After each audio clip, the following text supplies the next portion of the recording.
नमस्कार। आज के इस वीडियो में हम क्लास 6 की इंग्लिश हनीसकल इसके लेसन 5 जिसका नाम है a different kind of school, इसके क्वेश्चन आंसर्स और एक्टिविटीज को यहाँ देखेंगे। तो आइए शुरुआत करते हैं।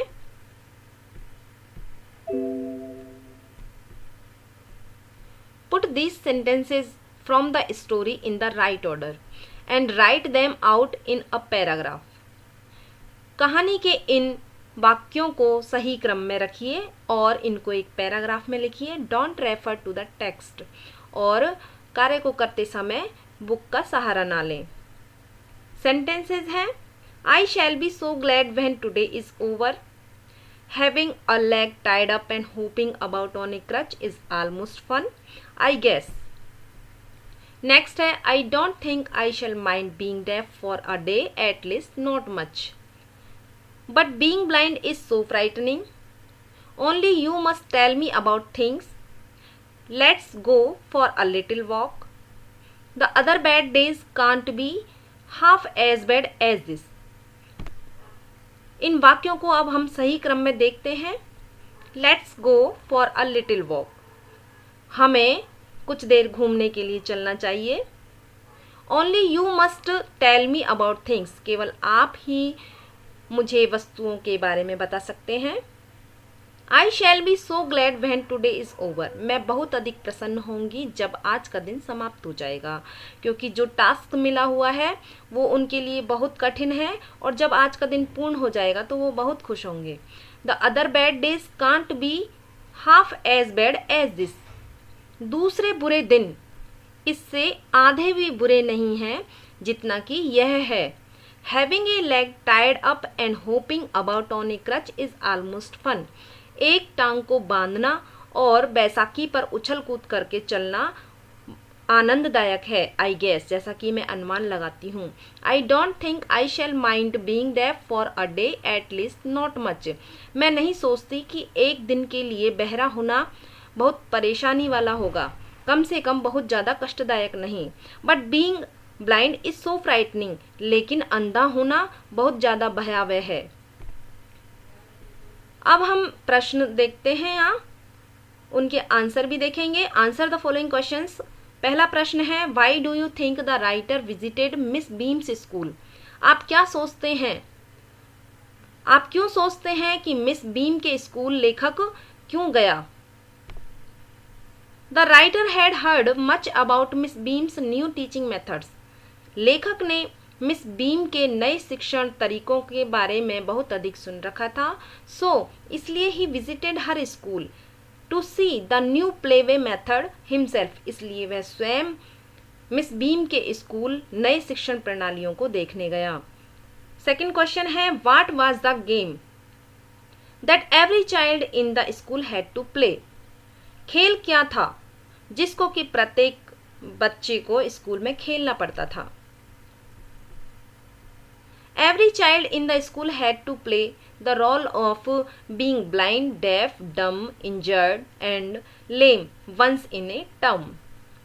प्रत्येक बच्चे को विद्यालय में बहरा, अंधा, बहरा, गूंगा, घायल और लंगड़े का जो रोल था, जो भूमिका थी, एक बार अदा करनी होती थी। It was a sort of game and training. यह गेम का एक प्रकार था, खेल का एक तरीका था। सॉर्ट मतलब प्रकार, और एक प्रशिक्षण था। Each term every child has one blind day, one lame day. इसमें डॉट्स लगे हुए हैं, तो कंप्लीट द लाइन, इस लाइन को हमें पूरा करना है। Which day was the hardest. सबसे कठिनतम दिन कौन सा था।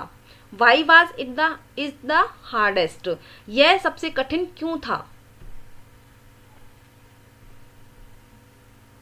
जो अधूरी लाइन है वो इस तरह से पूरी होगी, one injured day and one dumb day. Being blind was the hardest day. अंधा होना सबसे कठिनतम दिन था। The student felt that there is always a fear of hit with something और द अदर। क्योंकि विद्यार्थियों को ये महसूस होता था कि वे कहीं किसी से टकरा नहीं जाएं या किसी अन्य व्यक्ति से न टकरा जाएं, इस तरह का उन्हें डर हमेशा बना रहता था।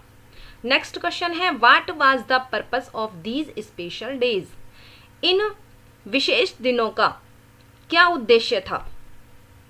The purpose of these special days was to give the children personal taste of misfortune. इन विशेष दिनों का उद्देश्य बच्चे को दुर्भाग्य का व्यक्तिगत रूप से स्वाद चखना था, यानी बच्चा पर्सनल रूप से, व्यक्तिगत रूप से इसका अनुभव कर सके.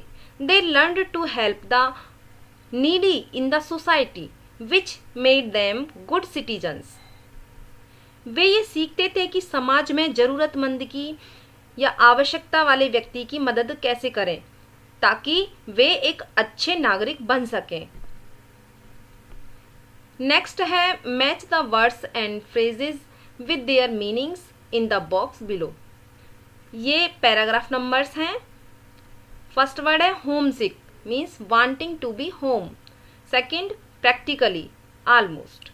It pains me, it hurts me. Appreciate, understanding the difficulties. Thoughtless, not very caring. Exercise, test the strength of. Relief, a welcome change. Ghastly, terrible. Next activity है reword these lines from the story. कहानी की इन पंक्तियों को दोबारा से कहिए, यानी अपने शब्दों में कहिए. I had heard a great deal about Miss Beam's school. मैंने मिस बीम के स्कूल के बारे में बहुत अधिक सुन रखा था. तो इसको दूसरे शब्दों में भी हम इस प्रकार कह सकते हैं. The writer had heard people praising the teaching methods at Miss Beam's school. Second है Miss Beam was all that I had expected, middle-aged, full of authority. The writer found Miss Beam a middle-aged and dominating woman. Third है I went to the window which overlooked a large garden. इसका दूसरे शब्दों में है The author looked out of the window and saw a large garden. Fourth है We cannot bandage the children's mouth, so they really have to exercise their willpower. The children had to use their willpower to keep quiet. Next activity given below is a page from a dictionary. Look at it carefully and find a word which means the same as ghastly. Write down the word and its two meanings. Find a word meaning a part of the school year. Third है find a word that means examination. यहाँ ये जो activity है यहाँ book में हम देखेंगे कि एक पेज दिया गया है जो कि डिक्शनरी का है और उसमें से हम इन सारे प्रश्नों का उत्तर आसानी से ढूंढ सकते हैं. इसमें गास्टली का मीनिंग टेरिबल और टेरिबल के दो यहाँ मीनिंग बताए गए, कॉजिंग फियर और वेरी बैड. और इससे पहले हमने जो प्रश्न देखा find a word meaning a part of the school year. तो इसका term a fixed length of time और a part of the school year. और थर्ड इसका जो हमने देखा find a word that means examination. तो एग्जामिनेशन का जो दूसरा वर्ड है वो test. To look at something to see if it is correct. और सेकंड है इसका to ask someone questions. Now make list of all the words on the page plus any more that you can think of that begin with TERR. TERR से शुरू होने वाले शब्दों की हमें सूची बनानी है. Terrace, terraced, terrible, terribly, terrified, terrifying, terrified, terror, territory, टेरे. सेकंड है 5 words that may follow the last word on the page that. तो ये इसके संबंधित हैं. Theatre, there, think, this, those. Third है write down your own meaning of the word thank. Then write down the meaning given in the dictionary. Thank का जो meaning है gratitude और इसका मीनिंग जो डिक्शनरी में दिया गया है to say we are grateful to someone. यहाँ इस लेसन की एक्टिविटीज और क्वेश्चन आंसर्स पूरे हो गए हैं. धन्यवाद.